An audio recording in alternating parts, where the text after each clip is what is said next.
நம்ம egg cake பார்க்க போகிறோம். அதுக்கு ஒரு முட்டையை எடுத்துக்கிறோம். இந்த ஒரு முட்டையை நம்ம உடச்சி ஊற்றிக்கலாம். என்னோடது கொஞ்சம் பெரிய முட்டையாக இருக்குது. உங்களுக்கு கொஞ்சம் சின்னதாக இருந்துச்சுன்னா அதுக்கு தகுந்த மாதிரி நீங்கள் மாவு போட்டுக்கோங்க. நான் இப்போ ஒரு முட்டையை எடுத்திருக்கேன். இந்த முட்டையை நல்லா பீட் பண்ணிக்கோங்க. வெறும் முட்டையை ஃபஸ்ட்டு பீட் பண்ணிக்கோங்க. ஒரு ஒயர் விஸ்கோ இல்லை ஸ்பூனோ கொண்டு நீங்கள் நல்லா பீட் பண்ணிக்கோங்க. நல்லா பீட் பண்ணி முடித்தோன்னே இது கூட நம்ம 1/4 கப் அளவுக்கு சர்க்கரை சேர்த்துக்க போகிறோம்.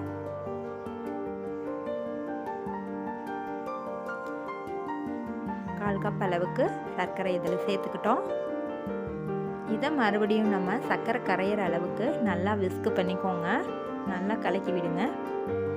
சர்க்கரை கரைஞ்சிருச்சு. இது கூட நம்ம 1 டேபிள் ஸ்பூன் அளவுக்கு வெஜிடபிள் ஆயில் சேர்த்துக்கிறோம். இதையும் நல்லா கலந்து விட்டுக்கோங்க. சர்க்கரையும் வெஜிடபிள் ஆயிலும் நல்லா முட்டை கூட கலந்தோன்னே நம்ம இது கூட மாவை சேர்த்துக்கலாம். இது கூட உங்களுக்கு கொஞ்சமாக ஏலக்காய் தூள் வேணும்னா சேர்த்துக்கோங்க. நான் இப்போ இது கூட சேர்க்கலை. உங்களுக்கு தேவைன்னா சேர்த்துக்கோங்க. இப்போ இது கூட நம்ம பாருங்கள் 1/4 கப் அளவுக்கு கோதுமை மாவு எடுத்துருக்குறோம். அது கூடயே 2 டேபிள் ஸ்பூன் அதிகமாக கோதுமை மாவு சேர்த்துக்கிறோம்.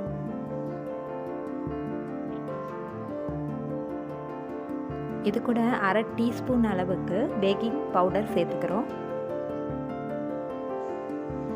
இதை நம்ம நல்லா கலக்கி விட்டுக்கலாம். இந்த முட்டையோட லிக்விட் எவ்வளோ இருக்கோ அதுக்கு தகுந்த மாதிரி நம்ம மாவு யூஸ் பண்ணிக்கலாம். மாவு ரொம்ப தண்ணியாட்டமும் இருக்கக்கூடாது, ரொம்ப கெட்டியாகவும் ஆயிடக்கூடாது. பாருங்கள், இன்னும் கூட நம்ம கொஞ்சமாக மாவு சேர்த்துக்கலாம். கொஞ்சம் கொஞ்சமாக கலந்து விட்டுட்டு மாவு சேர்த்துக்கலாம். இதை நல்லா கட்டி இல்லாமல் கலக்கி விட்டுட்டு இப்போ பாருங்கள், எடுத்தால் விழுகிற மாதிரி இருக்குது. இந்த மாதிரி இருக்கக்கூடாது. அதனால் இன்னும் கொஞ்சம் மாவு சேர்த்துக்கலாம். ஒவ்வொரு டேபிள் ஸ்பூனாக மாவு சேர்த்து கலக்கி விடுங்க. அப்போ உங்களுக்கு கெட்டிப்படாமல் நல்லாயிருக்கும். மாவு எங்கேயுமே திரியாக இருக்காமல் நல்லா கலக்கி விடுங்க. இன்னும் கூட நம்மளுக்கு கன்சிஸ்டன்சி வரல. பாருங்கள், கீழே விழுகுது. இந்த மாதிரி விழுகக்கூடாது. அதனால் இன்னும் கொஞ்சம் மாவு சேர்த்துக்கலாம். இந்த மாதிரி நம்ம கோதுமை மாவை கொஞ்சம் கொஞ்சமாக சேர்த்து கலக்கி விடணும். ரொம்ப கெட்டியாகவும் செஞ்சிடக்கூடாது, ரொம்ப தண்ணியாட்டமும் செஞ்சிடக்கூடாது மாவை. பாருங்கள், இப்போ மறுபடியும் நம்ம கலக்கி விட்டுட்டோம்.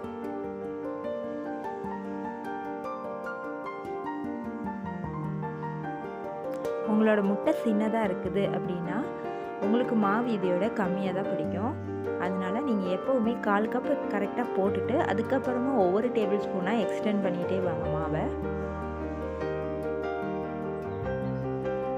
பாருங்கள், இந்த மாதிரி நல்லா கலக்கி விட்டுக்கோங்க. இப்போ இது கரெக்டாக இருக்குது. பாருங்கள், கையில் எடுக்க வரணும். அந்த மாதிரி இருந்துச்சுன்னா நம்மளோட மாவோட அளவு கரெக்டாக இருக்குதுன்னு அர்த்தம். இப்போ இதை நல்லா கலக்கிட்டு நான் உங்களுக்கு கையில் எடுத்து காட்டுறேன். அந்த பதத்தில் இருக்கணும். நல்லா எல்லா மாவையும் கலக்கி விட்டுக்கோங்க.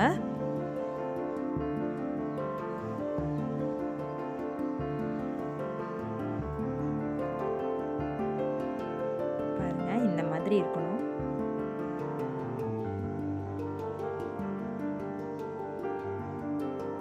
பாருங்கள், இந்த பதத்தில் இருக்கணும். இப்படி எடுத்து இப்படி போட்டால் கீழே விழுகணும். ரவுண்டாக பால் மாதிரி விழுகணும்.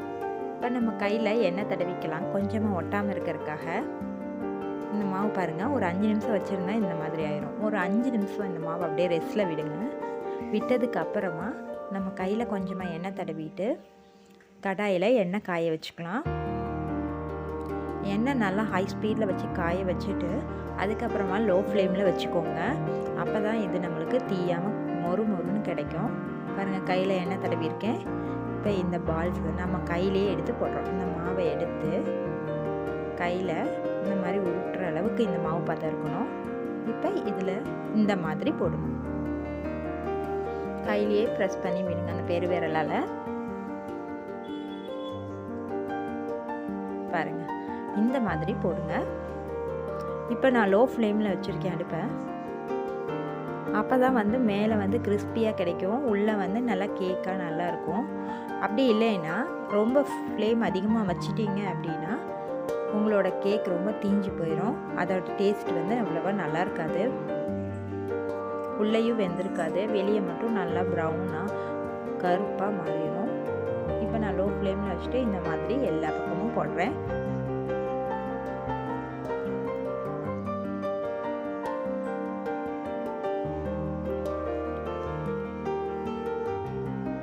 பாருங்க, இப்போ நம்ம திருப்பி விட்டுக்கலாம். எல்லா பக்கமும் கோல்டன் ப்ரௌனாக ஆகிற வரைக்கும் நம்ம இதை நல்லா திருப்பி விட்டு நல்லா ஃப்ரை பண்ணி எடுத்துக்கலாம்.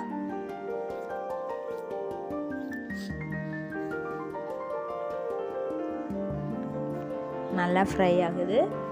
இதுக்கு நம்ம வந்து அதிகமாக எண்ணெய் ஊற்ற தேவையில்லை, கொஞ்சம் ஆயில்லையே இது வந்து சீக்கிரம் வெந்துடும். சட்டுன்னு யாராச்சும் வந்துட்டாங்க உங்கள் வீட்டுக்கு அப்படின்னா இந்த மாதிரி ஒரே ஒரு முட்டை கொஞ்சமாக கோதுமை மாவு இருந்தால் போதும், ஈஸியாக இந்த ரெசிபியை செஞ்சு எடுத்துடலாம். பாருங்கள், இப்போ நல்லா ப்ரௌன் கலர் ஆயிடுச்சு, நல்லா வெந்துருச்சு. சூப்பரான ஒரு எக் கேக் ரெடி ஆயிடுச்சு. இதை நம்ம கடைக்கு போய் வாங்கணுன்னு அவசியம் இல்லை, வீட்லேயே ஒரு முட்டை இருக்கும், கொஞ்சமாக கோதுமை மாவு இருக்கும், கொஞ்சமாக சர்க்கரை, வீட்டில் இருக்கிற பொருளை வச்சே தான் நம்ம இது எல்லாமே செய்கிறோம். அதனால யாராவது திடீர்னு ஒரு கெஸ்ட் வந்துட்டாங்க அப்படின்னா இதை நம்ம வெரி ஈஸியாக செஞ்சு முடிச்சிடலாம். அது கலக்கிற டைமும் கம்மி தான், செய்கிற டைமும் கம்மி தான். ஒரு 10 நிமிஷத்தில் இதை செஞ்சு எடுத்துடலாம் நம்ம.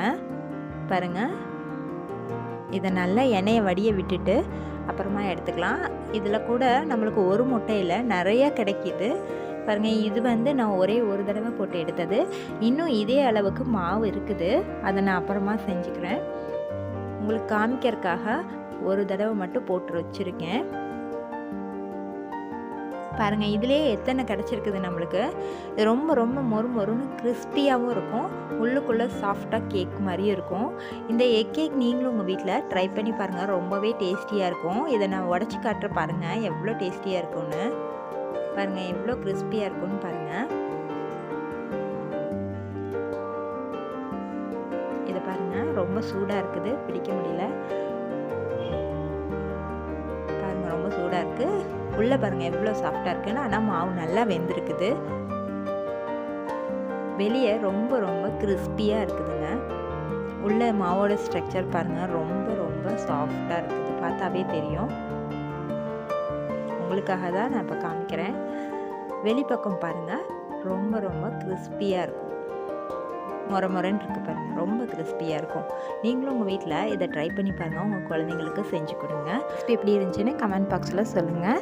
லைக் பண்ணுங்கள், ஷேர் பண்ணுங்கள். இன்னும் நம்ம சேனலை சப்ஸ்கிரைப் பண்ணாதவங்க சப்ஸ்கிரைப் பண்ணுங்கள். கூடவே பக்கத்தில் இருக்க பெல் ஐக்கானை கிளிக் பண்ணுங்கள். ரசித்து சமைப்போம், ருசித்து சாப்பிடுவோம். தேங்க்ஸ் ஃபார் வாட்சிங்.